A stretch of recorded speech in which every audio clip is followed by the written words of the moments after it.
Мен Көбел қызы Томирис, Алматы қаласы 103 мектеп гимназиясының 3А сынып оқушысымын.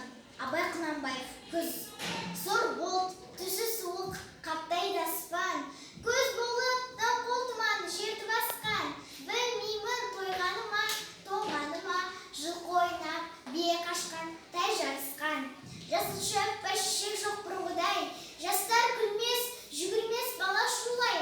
Қайыршы шал кемпір түсігеді, жапырағынан айырылған ағаш қурай. Білім алма сапсиді салып иін, салбыраңқы тартыпты жыртық киім. Енесіне ертіп шуға жібін, жас қатындар жыртылған жамайды үйін. Қастырна қатарланып қайтса бермен, астында ақшомшы жүр, ол бір керуен. Қай ауды көрсең де жабыраңқып, күлкі ойын көрінбейді селі-серуен. Кемпір шал құржын қағып бала бүрсең, көңілсіз қара суық қырда жүрсең.